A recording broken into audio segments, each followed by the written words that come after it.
Figma to Website, la promesse qui est attendue par tous les designers. Et Bastille, comment on fait pour transformer son fichier Figma en site sans coder? Ce à quoi je réponds, bah c'est pas possible, il faut faire appel à un développeur. Et bien aujourd'hui, on va tester Figma to Website qui permet de designer et de publier son site sans quitter une seule fois Figma, sans code et sans outils demandés. Évidemment, je le dis en préambule de cette vidéo, ce plugin ne remplace pas un développeur HTML, ce plugin ne remplace pas des outils comme Framer ou autres, mais ce plugin est très pratique pour mettre en ligne de façon fluide des designs qui sont déjà très travaillés dans Figma. On va pouvoir faire du responsive, on va pouvoir garder toutes les animations de Figma en native et on va pouvoir aussi rajouter quelques petits bouts de HTML en plus pour aller plus loin. C'est très pratique, notamment pour créer des petites pages, des petits portfolios, des petits one-page de présentation. Bonjour, je suis designer, contactez-moi. C'est idéal. Voilà. Tout ce qui est supporté par le plugin, c'est les auto-layouts, les composants, les variants, toutes les interactions de prototypes, les variables, les animations. Ça fait très plaisir et surtout,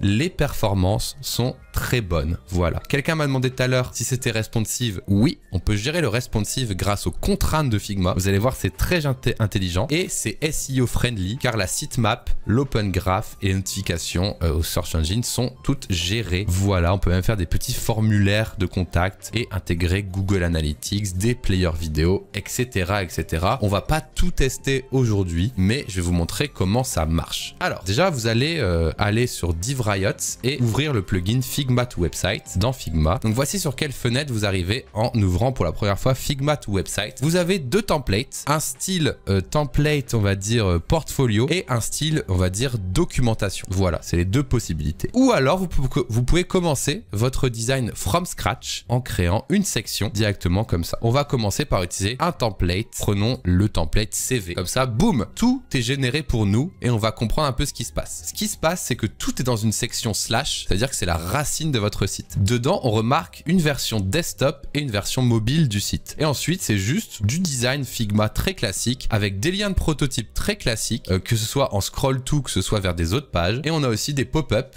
overlays qui apparemment sont appelés, alors je sais plus exactement, voilà, sont appelés comme ça, comme des pop-up directement depuis le prototype, pareil avec les versions overlay mobile, etc., etc. Ensuite, il y a les petits composants qui sont créés ici, mais ça c'est plus chaque designer qui range son projet comme il veut. Et en fait, rien que ça va permettre d'avoir un site en ligne. Je vais cliquer sur Publish juste pour vous montrer. Donc là, ça upload, ça déploie mon site. Bon, la première fois, c'est un peu plus long parce qu'il upload les images, mais après, c'est instantané. Et voici mon site qui s'appelle, alors je vais l'appeler DivRiot.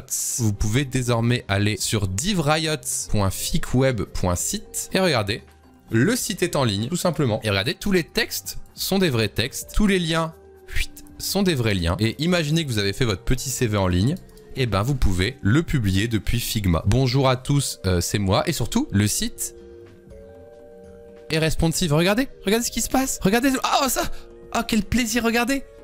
Ah, ce moment qui...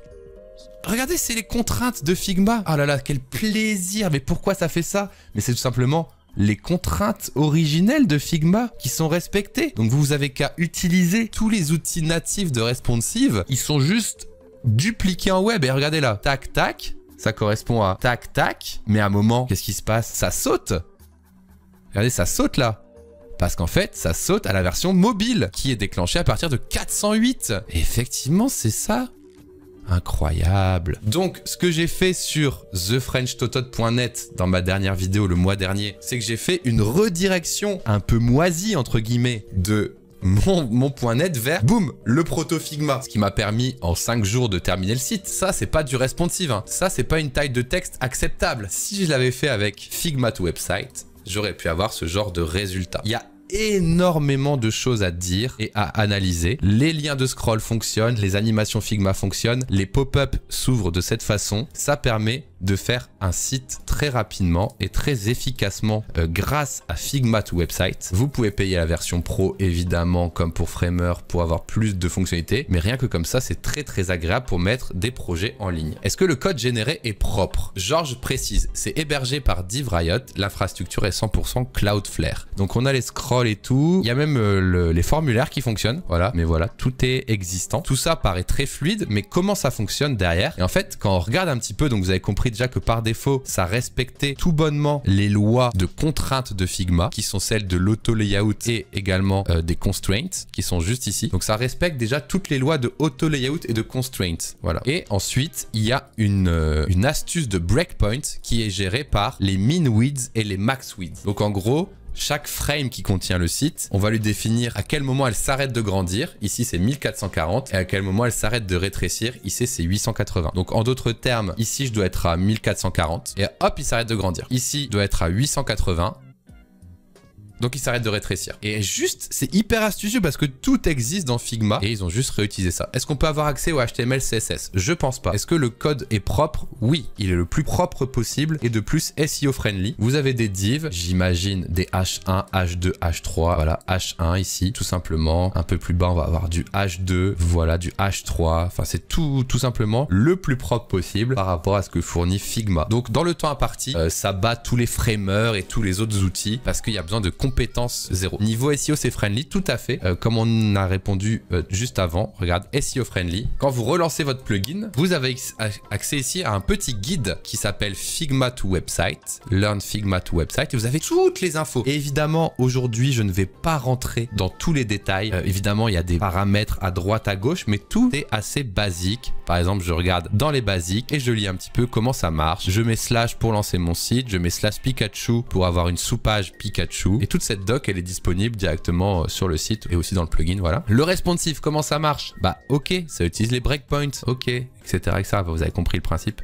Tout ça est expliqué, donc vous pouvez mettre des viewports, des breakpoints, etc., etc. Et donc aujourd'hui, on va s'amuser à faire un petit site pour moi avec tout ça. Et je le redis, les amis, je ne vais pas explorer toutes les fonctionnalités du site, mais Georges et moi, on va répondre à vos questions. Et là, je vais me prendre quelques minutes pour designer mon site. J'ai créé mon site ici, donc j'ai commencé sans vous. J'ai mis une petite barre de navigation, mes offres, mes réseaux, mes contacts, designer et vidéaste. Donc j'ai décidé de faire mon portfolio officiellement avec DivRiot. J'ai ici mis des liens vers toutes mes offres, qui est en fait un composant avec une animation. J'ai mis des liens vers mes réseaux sociaux. Ici, on va faire ensemble, on va mettre un lien vers ma dernière vidéo. Et là, j'ai remis le formulaire.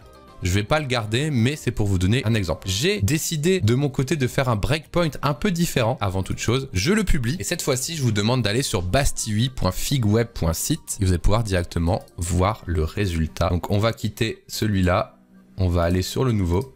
Et voilà, c'est d'ores et déjà en ligne, regardez, hop, et regardez toutes les animations Figma, paramétrées exactement comme sur Figma, elles existent. Donc là, j'ai fait mon petit rollover pour mes offres, voilà. Là, on va faire la dernière vidéo, ouais, c'est des vrais H1. C'est ma fonte de ma DA directement uploadée. Et là, il y a le petit formulaire, alors je vais le supprimer de mon côté, parce qu'en vrai, je n'ai pas de volonté de faire des contacts par formulaire, mais vous pouvez le linker, tout est expliqué dans la documentation. Et on va faire le mobile ensemble, parce que là, aujourd'hui, qu'est-ce qui se passe? Déjà, si j'agrandis, on voit qu'il y a du blanc sur les côtés. Allez, ah, j'ai pas mis de breakpoint. Donc est-ce qu'on pourrait se dire déjà que mon site il est full largeur? Et ben on va essayer. Donc je vais enlever ici la max width à 1440 et je vais venir la supprimer, tu vois. Il n'y a plus de max width, ce qui fait que maintenant on peut agrandir à l'infini. Donc j'ai vraiment décidé d'avoir un site full responsive maintenant et puis avec un breakpoint. Je peux publier, mais je peux aussi utiliser la fonction de preview qui permet d'avoir le vrai résultat sans quitter Figma. Et donc voilà, maintenant mon site il est vraiment full largeur. J'ai un site maintenant qui est designé dans un style full largeur tout simplement. Et là évidemment ça bloque. Pourquoi ça bloque? Parce que j'ai un min width et le min width, ça veut dire quoi? Ça veut dire qu'on va switcher sur un site mobile. Et donc, on va créer le site mobile ensemble. Later. Je vais sur website et je publie. Alors, je pourrais faire preview, j'actualise et maintenant, qu'est-ce qui se passe, les amis? Quand je vais réduire, hop, je swap sur ma deuxième version. Et voilà ce qui se passe. Alors, qu'est-ce qui va pas? Ce qui va pas, c'est que, regardez, mes cellules là, bah, elles sont centrées comme ça, miskin. Donc, il faudrait qu'on mette à jour également. Regardez, ça change de hauteur, ça change de marge. Et c'est en ligne, hein. C'est pas genre, c'est pas un aperçu, c'est déjà en ligne là. C'est ça qui est fabuleux. Ce qu'on va faire ici, c'est qu'on va prendre mes cards et on va les changer. On va mettre en fill container. Voilà, elles sont en fill container. Et on va republier pour voir la différence. Et voilà. Et voici, regardez maintenant, les blocs. Regardez les blocs. Ils viennent prendre là toute la largeur en mobile. Boum!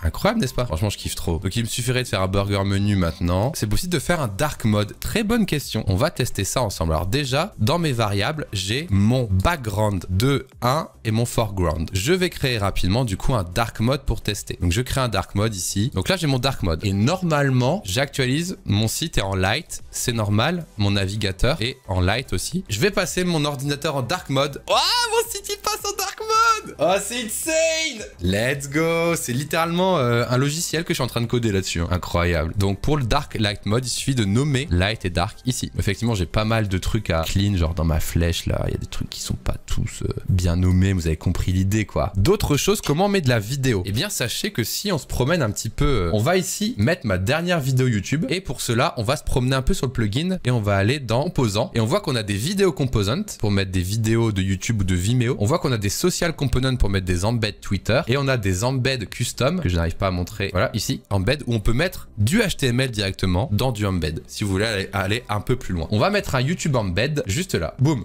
Et du coup, ce qui se passe, c'est que littéralement, ça upload un gros composant comme ça, qui sera bien sûr remplacé ensuite. Donc là, voilà, je vais charger ma dernière vidéo dans mon site. Une fois que c'est fait, on clique sur le composant et on voit sur le côté tous les paramètres qui ont été astucieusement ajoutés sous forme de component property sur Figma. Donc, le vidéo ID, il me suffit d'aller chercher sur ma chaîne YouTube l'ID de la vidéo qu'on vient mettre juste ici. Est-ce que je veux montrer les contrôles de YouTube? Oui. Est-ce que je veux mettre un titre? Bastille 8, Privacy Mode et démarrer la vidéo à quel timer? On va la démarrer au début, bien sûr. Et je vous le donne en 1000. Je vais vous publier ça et on va voir si j'ai fait quelques erreurs. Dans l'ajout d'un embed, c'est tout aussi simple que ça. Donc là, l'outil est à ses débuts, mais vous imaginez le nombre de possibilités qu'il pourrait y avoir. Et hop, regardez, mon petit embed est arrivé. Alors, il y a des petits problèmes de mon côté de responsive, tout simplement, mais ça a fonctionné car je ne l'ai pas rendu responsive. Mais voilà, on va aller voir un petit peu que je peux jouer là-dessus. Alors, est-ce que c'est moi qui fais des erreurs? Je l'ai mis en fixed alors que je dois faire en fill. Ah oui, mais du coup, ah oui, c'est un peu chiant ça. Parce que si je le mets en fixed, ça veut dire que même si j'ai un grand site, il va pas grandir. Par contre, si je mets un grand site, mais je peux pas faire grandir la hauteur-largeur. Donc, il faudrait mieux que sur ce genre de strat, je présente ça plutôt comme ça. Parce que le embed, je peux pas le faire grandir, on va dire dynamiquement, quoi. Bon, bref, c'est des petits détails, mais imaginons que du coup, j'ai opté pour la présentation comme ça. Et du coup, là, je peux vraiment voilà, faire un bel embed comme ça. Effectivement, ce n'est pas responsive parce que c'est un peu tricky même en HTML de mettre un embed en responsive. C'est pas impossible, mais le plus dur c'est de garder son ratio hauteur-largeur parce que si je le mets en responsive, le risque est que je perde le ratio hauteur-largeur de la vidéo. Ah, le risque c'est ça quoi. Donc on n'est pas encore capable de conserver le ratio, donc je préfère opter pour une strat ici centrée. Voilà un petit peu. Et de la même façon, si je veux mettre une vidéo en haut de ma page, eh ben il me suffit, là j'ai créé un embed, donc j'ai inséré un embed comme ça, je l'insère ici. Et dedans, je clique sur Embed et je peux venir charger du code. Et là, je suis venu charger vidéo autoplay muted de la source videobastille.mp4. Et du coup, j'ai juste mis un bout d'HTML là, par-dessus ma photo Bastille 8 qui normalement si je le publie devrait charger un point MP4 en embed HTML. Et là voilà, j'ai une vidéo maintenant qui est chargée là-dessus. Alors pareil, on ne peut pas forcément gérer le ratio hauteur-largeur aussi facilement que les autres. Ça va peut-être venir avec les mises à jour. La vidéo, elle se charge, mais elle ne sait pas se redimensionner. Est-ce qu'on peut ensuite changer le domaine DNS? Tout à fait. Et je vais en profiter pour montrer des choses que je n'ai pas encore montrées dans les settings. Donc, dans les settings de votre site, vous pouvez uploader une favicon, bien sûr, en SVG ou PNG, choisir la langue, choisir le titre qui sera mis dans le title tag, mettre une description dans la méta de la description. Voilà. Ensuite, vous pouvez aussi choisir votre nom de domaine gratuitement pour l'instant, mais si vous payez, vous pouvez mettre aussi votre custom domain directement, genre bastille.com qui va pointer directement dessus. Des redirections si ça peut vous aider. Les polices, custom fonts are coming. Donc c'est normal que vous voyez pas ma police juste en dessous qui est une police payante, mais on verra bientôt la mise à jour arriver. En gratuit, tu peux faire 10 pages avec 100 images. Ton site sera en .figweb.site. Tu pourras avoir une 404 custom, global CDN, SEO friendly, Google Font et une redirection. Ensuite, tu as différents levels. Voilà, moi je suis en level maximum pour la démonstration et tu as beaucoup plus de choses quand tu payes la version maximale. Mais en gratuit, tu peux faire énormément de choses. Au niveau des sociaux, tu peux avoir tout ça. OpenGraph, Twitter, Slack, Discord. Bon, là, je vous laisse un petit peu regarder. Au niveau du SEO, tu as la sitemap qui est générée, tout simplement. Au niveau des perfs, je vous laisse un peu regarder. Si vous êtes plus technique, moi j'avoue, ça me parle pas. Le custom code, si tu veux insérer dans ton head de ton HTML du code pour ajouter du JavaScript, du script, pour ajouter des tracking, pour ajouter des bibliothèques, pour ajouter des feuilles CSS, tu peux. Et pareil, dans le body, tu peux rajouter ton custom code directement là. Pour les CMS, c'est pas encore fait, c'est coming soon. Et la danger zone, on connaît pour supprimer son site, bien sûr. Et voilà, j'ai trop kiffé en tout cas parler de ça. Ça faisait des mois et des mois que moi j'utilisais ça et que je voulais vous en parler. GG Div Riot en tout cas.